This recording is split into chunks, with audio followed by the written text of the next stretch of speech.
ಹೆಚ್ಚು ಕಡಿಮೆ ನಮ್ಮ ಡ್ರೈವರ್, ಕ್ಯಾಬ್ ಡ್ರೈವರ್ಲ, ಆಟೋ ಡ್ರೈವರ್ಸ್ಗಳು, ಎಲ್ಲೊಬ್ಬ ಡ್ರೈವರ್ಸ್ಗಳು ಮನಸ್ಸು ಮಾಡಿದರೆ ಒಂದು ಸರ್ಕಾರನೇ ಕಟ್ತೀವಿ, ಒಂದು ಸರ್ಕಾರನೇ ಕಟ್ತೀವಿ.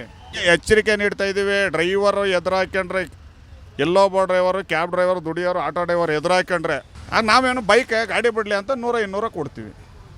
ಈಗ 500 ರೂಪಾಯಿ ಕಟ್ಟೋದಕ್ಕೆ ಹೆಂಗೆ, 100-200 ಕೊಡೋದು ಹೆಂಗೆ ಸರ್? ಸೈಡ್ಗೆ ನಡೆಯಲ್ಲ. ನಮ್ಮ ಆಟೋದವರು ಭಯಂಕರ ರ್ಯಾಶ್ ಆಗಿದ್ದಾರೆ. ಎಲ್ಲ ಇನ್ನು 2.5 ವರ್ಷ ಇದೆ. ಎಲ್ಲಿಗೆ ಹೋಗ್ತಾರೆ? ಬಂದೇ ಬರ್ತಾರೆ ಸರ್. ಗ್ಯಾಸ್ ರೈಟು 120 ರೂಪಾಯಿ, 130 ರೂಪಾಯಿ, 115 ರೂಪಾಯಿ ಈ ಥರ ಗ್ಯಾಸ್ ಆಗಿದೆ. 1,000 ರೂಪಾಯಿ ಗ್ಯಾಸ್ ಹಾಕ್ಸ್ಕೊಂಡ್ರೆ 1,500 ದುಡಿತೀವಿ. ಅದರಲ್ಲಿ 500 ರೂಪಾಯಿ ದುಡ್ಡು ಮಿಕ್ಕುತ್ತೆ. 500 ರೂಪಾಯಲ್ಲಿ ತಿಂಡಿ, ಊಟ, ಕಾಫಿ, ತಿಂಡಿ ಅಂತ 200 ರೂಪಾಯಿ ಹೋಗುತ್ತೆ. 300 ರೂಪಾಯಿ ಮನೆಗೆ ಏನು ತಗೊಂಡೋಗೋದು ಸರ್? ಬೆಳಗ್ಗೆ ಎಷ್ಟು ಗಂಟೆಗೆ ಮನೆಯಿಂದ ಬಂದಿರ್ತೀರಾ? ಮತ್ತು ನೈಟ್ ಎಷ್ಟು ಹೊತ್ತಿಗೆ ಹೋಗ್ತೀರಾ ಸರ್? ಬೆಳಿಗ್ಗೆ ನಾವು ಒಂದು 7:30 ಮನೆಯಿಂದ ಬರ್ತೀವಿ. ರಾತ್ರಿ ಹೋಗೋದು 9-10 ಗಂಟೆನೇ ಆಗುತ್ತೆ. Traffic, jam. ಆಮೇಲೆ ಇನ್ನೊಂದು ಆಟೋದವ್ರಿಗೆ ಎಫೆಕ್ಟ್ ಆಗಿರೋದು, ಕ್ಯಾಬರ್ಗೆ ಎಫೆಕ್ಟ್ ಆಗಿರೋದು ಅಂದರೆ 2 ವೀಲರ್ ಬಿಟ್ಟರು, ಬಸ್ ಫ್ರೀ ಬಿಟ್ಟರು. ಆಟೋದವ್ರ ಜೀವನ, ಆಟೋದವ್ರ ಜೀವನ, ಕ್ಯಾಬವ್ರ ಜೀವನ ಯಾತಕ್ಕೂ ಬೇಡ ಅನ್ನಂಗೆ ಆಗಿದೆ. 2 ವೀಲರ್ ಬಿಟ್ಟರು, ಬಿಸ್ನೆಸ್ ಇಲ್ಲ. ಬಸ್ ಫ್ರೀ ಬಿಟ್ಟರು, ಬಿಸ್ನೆಸ್ ಇಲ್ಲ. ಈಗ ಆಟೋದವ್ರಿಗೆ ಏನು ಬಿಸ್ನೆಸ್ ಇಲ್ಲ. ಅದರಲ್ಲಿ ಗ್ಯಾಸ್ ರೇಟ್ ಒಂದು ಜಾಸ್ತಿ. ಅದರಲ್ಲಿ ಗ್ಯಾಸ್ ರೇಟ್ ಜಾಸ್ತಿ. ಆಮೇಲೆ ಕಷ್ಟ ಸುಖ ಕೇಳೋರಿಲ್ಲ. ಈಗ JDS ಆಗಲಿ, BJP ಆಗಲಿ, ಕಾಂಗ್ರೆಸ್ ಆಗಲಿ, ಕಷ್ಟನೇ ಒಬ್ಬರು ಆದ್ರೂ ಅವ್ರ ಕಷ್ಟ ಏನಿದೆ ಡ್ರೈವರ್ಸ್ದು ಒಬ್ಬರು ಕೇಳೋರಿಲ್ಲ.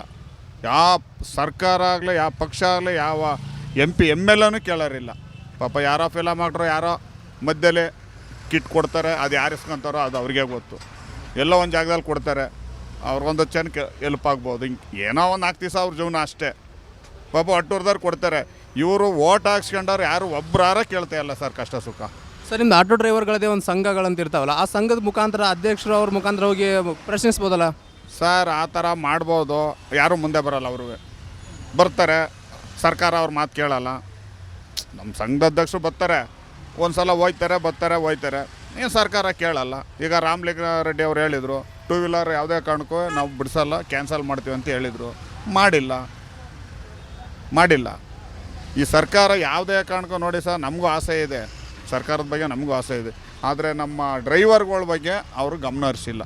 ಆಮೇಲೆ ನಮ್ಮ ಡ್ರೈವರ್ಗಳು ಹೆಚ್ಚು ಕಡಿಮೆ ನಮ್ಮ ಡ್ರೈವರ್, ಕ್ಯಾಬ್ ಡ್ರೈವರ್ಲ, ಆಟೋ ಡ್ರೈವರ್ಸ್ಗಳು, ಎಲ್ಲೊಬ್ಬ ಡ್ರೈವರ್ಸ್ಗಳು ಮನಸ್ಸು ಮಾಡಿದರೆ ಒಂದು ಸರ್ಕಾರನೇ ಕಟ್ತೀವಿ, ಒಂದು ಸರ್ಕಾರನೇ ಕಟ್ತೀವಿ.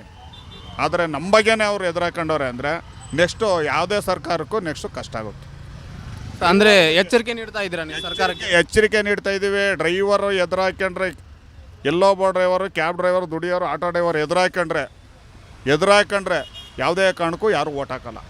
ಎಲ್ಲರಿಗೂ ಬೇಸತ್ಬಿಟ್ಟವ್ರೆ, ಎಲ್ಲರಿಗೂ ಬೇಜಾರಾಗಿ. ಅದೇ ಕುಮಾರಣ್ಣ ಇದ್ದರು, ಪಾಪ ನಮ್ಮ ಆಟೋದವ್ರಿಗೆ ಒಂಚೂರು ತೊಂದರೆ ಆಗಲಿಲ್ಲ.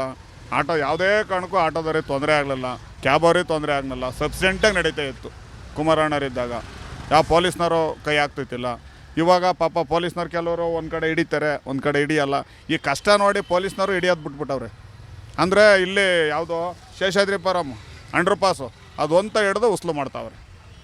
ಶೇಷಾದ್ರಿಪುರಂ ಅಂಡರ್ಪಾಸ್ ಹತ್ರ ಯಾವ ಆಟೋನೂ ಬಿಡ್ತಾಯಿಲ್ಲ, ಉಸ್ಲು ಮಾಡ್ತಾವ್ರೆ. ಮೊನ್ನೆ ಎಕ್ಸಾಂಪಲ್ ನಾನೇ 200 ರೂಪಾಯಿ ಕೊಟ್ಟಿದ್ದೀನಿ. ಡಾಕ್ಯುಮೆಂಟ್ಸ್ ಎಲ್ಲ ಸರಿ ಇದ್ರೂ ದುಡ್ಡು ಕೇಳ್ತಾರ ಸರ್? ನೀವು ಸ್ಪೀಡಾಗಿ ಬಂದೆ, ನೋ ಪಾರ್ಕಿಂಗು ಇಲ್ಲ, ಏನೋ ಒಂದು ರೀಸನ್ನು, ಬಟ್ ದುಡ್ಡು ಕಿತ್ಕೊಳ್ಳೋಕೆ ಏನೋ ಒಂದು ರೀಸನ್. ಏನಾದ್ರು ದುಡ್ಡು ಕೊಟ್ಬಿಟ್ಟು ನಾವು ಹೋಗ್ಬೇಕು. ಪಾಪ ಬೆಂಗಳೂರಲ್ಲಿ ಎಲ್ಲೂ ಹಿಡಿತಾಯಿಲ್ಲ ಸರ್, ಅದೊಂದೇ ಹಿಡಿತಿರೋ ಸ್ಟೇಷನ್. ನಮ್ಮ ಆಟೋದವ್ರು ಎಲ್ಲ ಮಾತಾಡ್ತಾರೆ, ಅಲ್ಲೊಂದು ಹಿಡಿತಾವ್ರೆ. ನಾವು ದುಡಿಯೋದೇ 300-400, ಅವ್ರಿಗೆ 200 ರೂಪಾಯಿ ಕೊಟ್ರೆ ನಾವೆಲ್ಲಿ ಹೋಗೋಣ? ಅವರು ಕೇಳ್ತಾರೆ ಪಾಪ. ಇಲ್ಲದ ಹೇಳ್ಬಾರ್ದು, ಫೈನ್ ಕಟ್ಟಿ ಬಿಲ್ ಕೊಡ್ತೀವಿ, ಇಲ್ಲ ನಿಮ್ಮದು ಕೇಸ್ ಇದೆ ಬಿಲ್ ಕೊಡ್ತೀವಿ. ಈಗ 500 ರೂಪಾಯಿ ನಾವು ದುಡಿಯೋದು 300, 500 ರೂಪಾಯಿ ನಾವು ಕೇಸಲ್ಲಿ ಕಟ್ಟಲಿ. ಇವಾಗ ನಾವೇನು ಬೈಕ್ ಗಾಡಿ ಬಿಡಲಿ ಅಂತ 100-200 ಕೊಡ್ತೀವಿ. ಈಗ 500 ರೂಪಾಯಿ ಕಟ್ಟೋದಕ್ಕೆ ಹೆಂಗೆ, 100-200 ಕೊಡೋದು ಹೆಂಗೆ ಸರ್? ಅದು ತಪ್ಪು ನಮ್ಮದೇ ಇದೆ. ಈ ಕೇಸ್ ಕಟ್ಟೋಕ್ಕೂ ಆಗಲ್ಲ, ಈ ಗಾಡಿ ಬಿಡಿಸ್ಲೇಬೇಕು, 100-200 ಕೊಡಲೇಬೇಕು. ಇಲ್ಲ ಗಾಡಿ ಸೀಜ್ ಮಾಡ್ತೀವಿ, ಕೀಸ್ಕೊಳ್ಳೋ ಅಂತಾರೆ. ಅಟ್ಲೀಸ್ಟ್ ಮರ್ಯಾದೆಯಿಂದ ಆದ್ರೂ ಮಾತಾಡ್ತಾರ ಸರ್? ಕೆಲವರು ಅವರೇ ಸರ್, ಇಲ್ಲದ ಹೇಳ್ಬಾರ್ದು. ಪೊಲೀಸ್ ಡಿಪಾರ್ಟ್ಮೆಂಟೇ ಕೆಲವರು ಅವರೇ, ಹೋಗಿ ಬನ್ನಿ ಅನ್ನೋರು ಅವರೇ, ಒಳ್ಳೆಯವರು ಅವರೇ. ಕೆಲವರು ಹಾಕೋ ಸೈಡ್ಗೆ ನಡೆಯಲ್ಲ ಈ ಥರ ಮಾತಾಡೋರು ಅವರೇ, ಏಕವಚನ ಮಾತಾಡೋರು ಅವರೇ, ಒಳ್ಳೆಯವರು ಇದ್ದಾರೆ. ಇಲ್ಲದ ಹೇಳ್ಬಾರ್ದು, ಒಳ್ಳೆಯವರು ಅವರೇ. ಬಾರಪ್ಪ, ಯಾಕಪ್ಪ, ಏನು ಕಷ್ಟ ಅಂತ ಕೇಳ್ತಾರೆ. ಸರ್ ಈ ಥರ ಕಷ್ಟ ಇದೆ ಸರ್, ಹಿಂಗೆ ಅಂದರೆ ಆಯ್ತು ಹೋಗಪ್ಪ ಅಂತಾರೆ. ಅಂಥವ್ರು ಇದ್ದಾರೆ. ಕೆಲವರು ದುರಂಕಾರ, ಹಾಕೋ ಸೈಡ್ಗೆ ನಡಿ, ಆ ಕಡೆ ಕೀ ಕೊಟ್ಟು ಹೋಗ್ತಾಯಿರೋ ಸರ್, ಇವಾಗ L P G gas rate ಜಾಸ್ತಿ ಆದ್ರಿಂದ ಮನೆಯಲ್ಲೆಲ್ಲ ಯಾವ ರೀತಿಯ ಪ್ರಾಬ್ಲಮ್ ಆಗ್ತಾ ಇದೆ? ಮೊದಲೆಲ್ಲ ಸ್ವಲ್ಪ 1500 ರೂಪಾಯಿ ದುಡ್ಕೊಂಡು ಹೋಗ್ತಾ ಇದ್ರು, ಇವಾಗ 200-300 ರೂಪಾಯಿ ದುಡ್ಕೊಂಡು ಹೋಗೋದಂದ್ರೆ ಪ್ರಾಬ್ಲಮ್ ಆಗ್ತಾ ಇರುತ್ತೆ ಸರ್. ಸರ್, ಕೆಲವರು ಊರ ಕಡೆ ಆದಾಯ ಇರೋರು ಚೆನ್ನಾಗಿರ್ತಾರೆ, ಕೆಲವರು ಇದನ್ನೇ ನಂಬ್ಕೊಂಡು ಜೀವನ ಮಾಡೋರು. ಬೆಳಗ್ಗೆ ಅದು ಆಟೋ ಹೊಡಿಬೇಕು, ಮನೆಗೆ ರೇಷನ್ ತೊಗೊಂಡೋಗ್ಬೇಕು, ಮಕ್ಕಳು ಓದಿಸ್ಬೇಕು, ಮಕ್ಳಿಗೆ ಫೀಸ್ ಕಟ್ಟಬೇಕು, ಎಕ್ಸಾಮ್ ಬರೆಸ್ಬೇಕು, ಈಗ ಅಡ್ಮಿಷನ್ ಟೈಮು ಮಕ್ಕಳಿಗೆ, ಅಂಥವರಿಗೆ ತುಂಬ ಕಷ್ಟ ಸರ್, ತುಂಬ ಕಷ್ಟ ಇದೆ ಡ್ರೈವರ್ಗಳಿಗೆ. ಪಾಪ ಚೀಟಿ ಕಟ್ಟಬೇಕು, ಬಡ್ಡಿ ಕಟ್ಟಬೇಕು, ಫೈನಾನ್ಸ್ ತಗೊಂಡಿರ್ತಾರೆ. ಫೈನಾನ್ಸ್ ತಗೊಂಡು ಮಕ್ಳು ಓದ್ಸೋಕ್ಕೆ ಫೈನಾನ್ಸ್ ತಗೊಳ್ಳೇಬೇಕು, ಇಲ್ಲ ಆ ಫೈನಾನ್ಸ್ ಕಟ್ಟೋಕೆ ಇಲ್ಲಿ ಇನ್ನೊಂದು ತಗೊಂಡು ಅಲ್ಲಿ ಕಟ್ಟೋದು, ಅಲ್ಲಿ ತಗೊಂಡು ಇಲ್ಲಿ ಕಟ್ಟೋದು.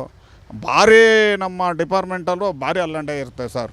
ಕೆಲವರು ಹೆಂಗ 100ಕ್ಕೆ 10 ಜನ ಚೆನ್ನಾಗಿರ್ತಾರೆ, 90 ಜನ ಎಲ್ಲರದು ಅದೇ ಪಾಡು, ಅದೇ ರಾಗ, ಅದೇ ಹಾಡು.